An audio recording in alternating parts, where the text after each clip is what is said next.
Hey guys, it's Nick and David here with the Decampers, and today we're going to answer a question that we've been asked by only like 2 or 3 people. Kind of a Q&A, not really.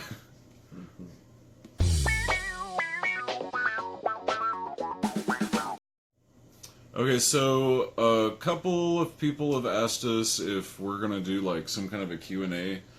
And that would be cool, but unfortunately we're still such a small and young channel. We don't really have the subscribers to really fulfill enough questions for Q&A. Yeah, so. But we have been asked by these, like, I forget now, I think it's like 3 people have hit us up on that. There's like a few little questions everybody's kind of asked. Most recently, the glamping guys were asking us, are we going to do a Q&A? And, you know, they had a couple questions, same questions we've had before.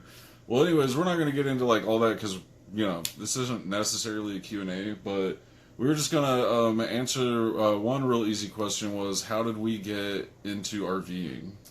Yeah, so, Nick, you want to start? Because I think it starts with you. It was all my fault. Yeah. So, yeah, camping... like, when I was a kid, we camped in Northern California, and then as I got older, I realized I didn't like a tent, so I built a teardrop camper. I don't if you know, Google it if you've never heard of a teardrop camper. But anyways, I started camping in a teardrop, and then eventually upgraded from that to my 1970 Volkswagen hippie bus, Westfalia camper bus, and not too long after I got that, I met David. Yeah. And suckered him into start camping with me. He had the Volkswagen bus, which is a camper, and he tried to get me to go out camping a couple times, and I was more than willing the first time, but during the warmer seasons of the year, I was not down at all. Honestly, we probably only camped about 2 or 3 times a year at that time because I just wasn't into it and I didn't want to go. It just wasn't my thing, going out and sweating and being miserable and all that good stuff. I don't think I knew all this. But and I worked night shifts, so it was kind of hard to come back on Sunday and then have to go to work on Sunday night. So yeah, that just made it that much more miserable for me. Yeah. But we did eventually, like, upgrade some things with the Volkswagen. Yeah. We got, like, a side tent room thing, and we figured out how to, like, hook up a little window unit air conditioner. And, you know, when we were in the Volkswagen, we really thought we were set up. Yeah. We had, like, all the gear, but it was all kind of, like, basically tent camping, but we, you know, had a bed and things like that. So anyways, so we were doing that, and then do you want to tell how the next part went? Well, I remember Nick's dad was telling him that his Uncle Wayne, great Uncle Wayne, Grandpa. Oh, Grandpa. Okay, yeah, that's it. Okay, Grandpa Wayne had a camper for sale, and he was selling it for almost nothing to family members. And Nick comes up to me and he was like, I really want to buy that camper. What do you think? What do you think? And he was asking for my opinion and my financial advice. And all I was that asking stuff. for, like, permission. And permission. I didn't want to get in trouble. And so I wasn't necessarily for it. I really think I was kind of against it, like, just personally. But I just told Nick, you know, I just want you to do what you think you should do. No, more like a trick answer for don't do it, but if you do it, I'm going to give you the look. No, more like I think I told him, I just want you to do what you think, what you want to do. I think is what I basically told him. He was kind of like, well, you know, if that's what you want to do, if that's going to make you happy, it was like, yeah. Yeah, it was a really rough-edged yes. Yeah. But one of the things with that camper was Yeah, I bought it through family for like a really good deal, but it did need like some repairs. Yeah. Like one particular major repair. It developed a leak at the TV antenna and just totally messed up the ceiling in the living room around the air conditioner to the point where they'd taken the ceiling panel down. And anyways, long story short, I went and got the trailer. I think, David's, what was your opinion the first time you saw it?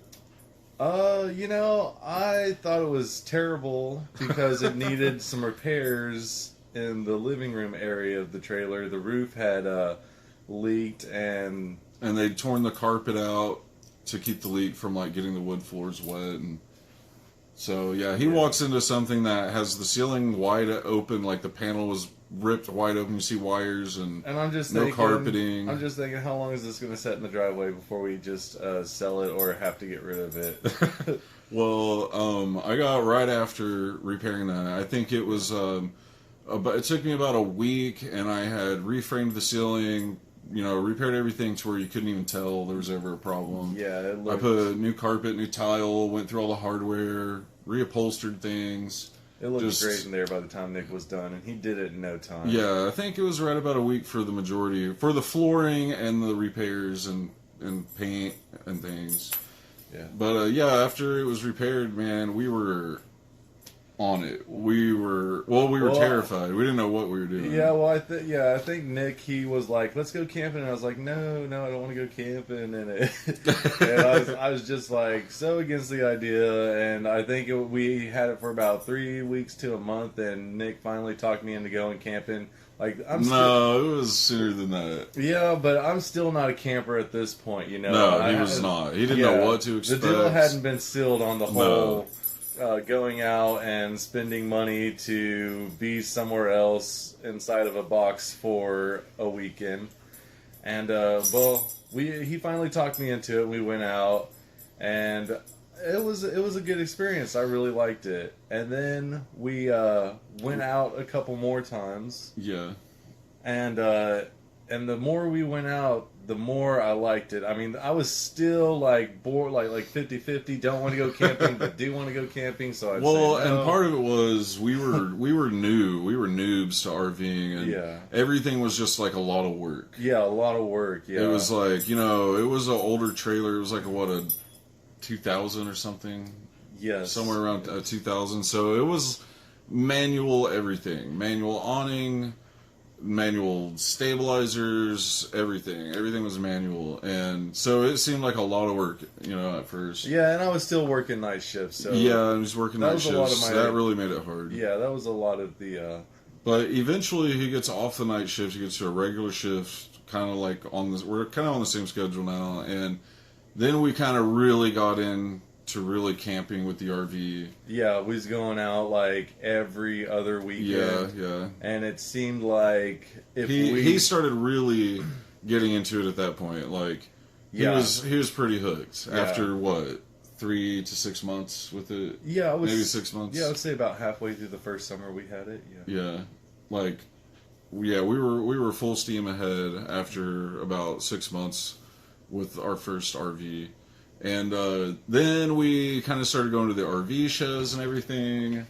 And for seriously, like no exaggeration, every day for a year after work, we would get on, RV Trader and YouTube. And like every day after work, we were just like watching RV reviews and just kind of, going to the RV shows and everything, and we got to see like, oh wow, look what else is out there. Like we had no idea, Oh yeah, our minds were blown away by the RV shows. Yeah. Oh yeah. We would have never even thought things possible like that coming from the trailer that we were currently in. Yeah. Because our first trailer was 32 foot, no slides. Yeah. Front kitchen, mid living, mid bathroom, rear bedroom. It was a Forest River Sierra 32 GT. Or 30 GT. Okay, yeah. Something like that, if you want to look that up. But anyways, so then it was like we'd gone to some RV shows, and eventually we went to the Oklahoma City RV show in the winter, which, it's alright. It's an alright show, but that was the first time I think that we went to a show and we really like paid attention to the prices. Yeah. And what you could get for around the price range that we would at that time dream of paying, but never really thought we'd really upgrade for until we were like in our 50s or something. But anyways, so yeah, we were looking like every single day, not really intentionally towards like buying a new RV, but just being curious for like future plans, maybe like what might come next if we ever find ourselves in the position to go out and buy something a new RV like that. Yeah. But the more we looked at the show, the more it opened up our eyes to the world of RVing and RV sales and just the whole community. And by then, like we said, we were hooked on RVing. Mm-hmm. And so then you kind of start noticing, like, oh, God, wouldn't it be great if we had automatic levelers? You know, wouldn't it be great if we had the power on it? Wouldn't it be great if we had slide outs? And, you know, wouldn't it be great if our trailer didn't look old? So Nick starts talking about wanting to get a new trailer. He just wants to get a new trailer real bad. He said, "Oh, it'd be so nice to have a new trailer this year. You know, start the year, the season with a new trailer." I had just paid off the old trailer. I think made the last payment, and so I was kind of like, "Well, you know, there's already been a camper payment, right?" Yeah. So.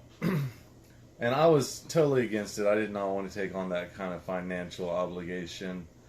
But I think he got home from work or something, and I was just like, come on, we're going to Tulsa, we're going to go look at some campers. Yeah, at dealerships. Yeah, and so we went looking around, and we say we weren't even like expecting to go buy a new camper, but we had on our phones. I mean, I was pretty determined. He was ready to buy a camper, and he set out on a mission that day to buy a camper. I don't know what you're talking about. And I knew it because I was at work telling the guys at work, I think we're getting a new camper this weekend. I don't know what you're talking about. I would never like. I guess he can't admit to that, but that's totally the truth. So anyways, we go looking around the dealerships and we know pretty much exactly what we want. We had like probably 50 screenshots of the basic floor plan we were looking at. Mm-hmm. Well, that we weren't really looking at, but that we would be interested in looking at. And anyways, long story short, we thought we were looking at, like, negotiating on the phone while we were at other RV dealerships on a trailer. I don't even remember what that was. It was like a Puma. Yeah, like a little Puma. With 3 slides. It was a travel trailer. It was 3 slides. A couple coach. It was like metal siding, and it was kind of on the the cheaper end and stuff. But it was nice. We would have been happy with it. Yeah. It was nice, but it wasn't like perfect to our taste. No. But it was kind of around where we thought we'd probably need to go. Yeah. Financially, but then, so long story short, we ended up going back to an RV dealership we'd been nosy at before because it was a new lot and they just had all their new inventory brought in. Well, so we're walking around and we just kind of got really lucky on the RV we bought. We bought our trailer is a 2018 Keystone Laredo 330 RL. And really, like, when we saw it and they told us the price, it was like, oh my gosh, this is just like a few grand more. Yeah. This trailer's so amazing compared to what we thought we would ever. And after a year of being on the internet every day, obsessing over floor plans and at different manufacturers on their websites and stuff, it was like we knew. Taking like virtual tours and watching YouTube tours on these. Like we said, travel trailers. Literally every single day. Like, I don't know if there's a travel trailer we haven't seen, honestly. Yeah, now we can see. And we can tell you there's hundreds of them. Now we can, like, see an RV going down the road or another one at a campsite, and we can just like, tell you what it is and what the floor plan is. And what the trim level is on it. About how much it might cost. And about how much it might cost at a fair deal. But, we'd never seen this trailer. That's what's crazy. We'd never seen somehow it flew by our radar, and we walked in this thing. Well, you don't really see them very often either. Yeah, we walked in this thing and just realized right away. Oh, my God. I think I got David made it in the door down to the back towards the living room. And I I think was I got just blown two away. steps in, and I remember we just kind of looked at each other and we're like, "This is it," you know. Yeah, like It was just like way nicer, like woodwork, all the automatic stabilizers, all the sides, all the power, everything. Just it really only and blew us away. It Yeah. was like way more than we would have ever thought. It really we would get. only took opening the door to that trailer and stepping Yeah. a couple feet in to realize that we would easily and happily pay the extra few grand. grand for the trailer. And that goes to show you, look around and do your research if you're thinking about buying a new RV, because, like we said, we hadn't even seen this one before, but by looking around so much, we knew when we found that RV that this was a really good deal, this was a really good price. It was just a few grand more for twice the features and quality and Yeah. trailer and everything. Yeah. I mean, by far. But so yeah, long story short, we finally we popped the whatever bubble and went and what do you call it? I don't know, pulled the rope, whatever you call it. Made the decision. Yeah. And brought it home. I remember like they were telling us bringing it home was kind of funny the day we picked it up. Yeah. Because they were, well, first of all, I'm getting ahead of myself maybe. We were just like so excited and so nervous that all that day, on the day to go pick it up, we were just like anxiety attacks. Mm-hmm. Remember? Oh yeah, butterflies in the stomach all day, Like crazy. We jumping for joy. jumping for joy and then Yeah. nearing throwing up from nerves. I don't think either one of us had ever done something quite so Like substantial. yeah in our lives that's like just a real luxury kind of purchase. So I remember we stopped at another RV dealership to buy our weight distribution hitch and everything, and I remember just like once we had that and we were on our way to the dealership, it was like, this is real. Yeah. But they told us, I remember they told us, oh yeah, it's a half-ton towable and everything. So we get to the dealership and I don't really want to get in all the details on our experience with the dealership, but we ended up buying and assembling our own weight distribution hitch at the Yeah. dealership. And they're like, oh yeah, it's half-ton towable. So we're hooking it up to the 09 half-ton F-150 King Ranch. Yeah, bad idea. Real bad idea, because that trailer was so heavy for a half-ton. We had the weight distribution cranked so hard that the bars were bowing and the leaf springs on the F-150 were like Slam. flat. Yeah. Like it was basically bottomed out. Yeah, it was. So we had to tow it home on So- back roads from Tulsa to where we live, going like 45 miles an hour. I mean, the truck pulled it, the truck stopped it, it handled it, but it was more payload than that heavy truck should have had. Yeah, and that's how we ended up with the new truck. Yeah, it was like, I remember we got home, it's like, oh my god, now we've bought this trailer, we can't even tow this without messing up the truck or being unsafe. We did take it very locally down the street the weekend, like the first Friday or Saturday after we bought it with the half-ton. Yeah, it was kind of hard to not have a maiden voyage experience. Yeah, and so then it was like, just right here on Main Street in our little town, there just happened to be this little 2012 Super Duty that you've seen in our videos, a little regular cab Super Duty at a really good price, and selling the old trailer and everything helped us it just fell in our lap, like. Yeah. And that little Super Duty's been great. It saved our lives. Now the half-ton, it just kind of tows toys. Yeah. Hauls toys to camp. Yeah. But anyways, yeah, so, and then now here we are.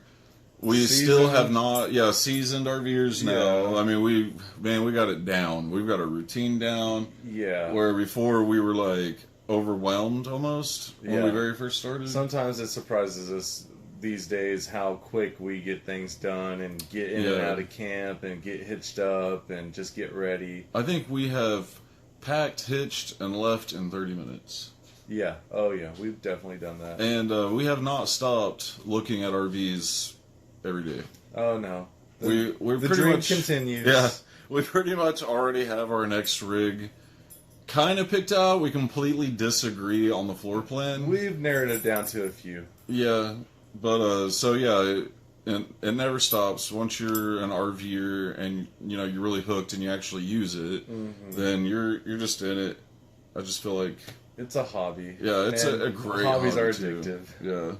So, But, especially camping, if we go a few weeks without camping, we have camp withdrawals bad. Like, oh yeah, we're short-tempered, we're aggravated, stressed out. It's just been a really good getaway, a good stress relief, a good reset in life, right? Yes. Like actually today we were gonna go grab lunch and we were like, "Is Barry getting the remote?" And we were we just decided to drive through one of our favorite local campgrounds to see if the flooding had gone down enough here in Oklahoma to open it up, and it did. We had no intentions of making reservations. We were just going to look and see if it was open, and yeah, boom, reservations. So we're going out this coming weekend. Yeah. Excited about that. Me too. David's yawning, guys. It's time for us to go to bed. So, anyways, that's kind of our story of how we got into RVing. Mm-hmm. And it's been great, huh? Yeah, it's been a really good adventure. And, you know, honestly, it's just maybe the best thing that's ever happened to me as an individual and to our relationship. And our friends and family. He just stole, the puppy just stole. I know, I'm going to get something. But yeah, RVing's been great.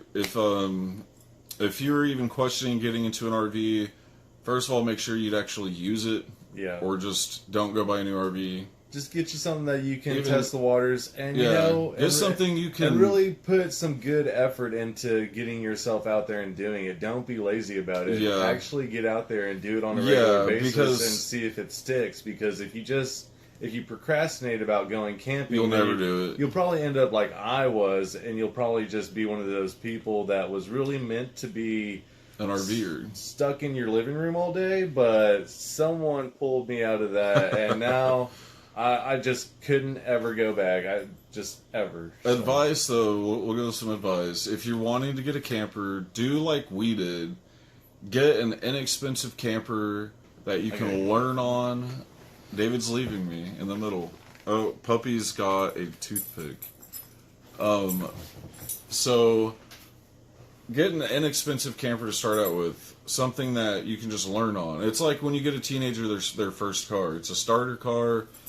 Get something to learn with. Get something that if you bump it into something, you're not just going to be completely heartbroken, devastated. Yeah, get some practice. If a kid spills a drink in it, you're not going to be so heartbroken. Yeah, become a seasoned RVer in something that's not super invested. Yeah, something that you're going to regret putting a scratch on. So yeah, which we actually did good. We didn't really mess our first RV. Yeah, we did good with Claire. I think there was like Claire is, by the way, the name of our first trailer. Yeah, our first trailer. I think there was like a ding in the bathroom that happened. Oh yeah, we used to put our chairs in the shower, and yeah, we had a little ding in our shower. I think there was just a couple little, but nothing like drug a tree branch down the roof or anything crazy. No, I don't think driving it and backing it we ever had a problem with.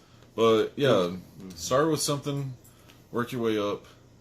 We're still working our way up. But anyways, guys, it is time for us to get to bed. I actually drug David out of the bedroom because I was like, we've got to do this video. Mm-hmm. We're trying to keep on top of bringing you guys a video every week. Maybe we'll one of these years hit 200 subscribers. But anyways, guys, we're headed to bed. Thanks for watching. Comment below, hit subscribe, hit like. We're on Instagram as DeCampers80. And until next weekend, good night. Night, everybody. See if I can find the stop button here.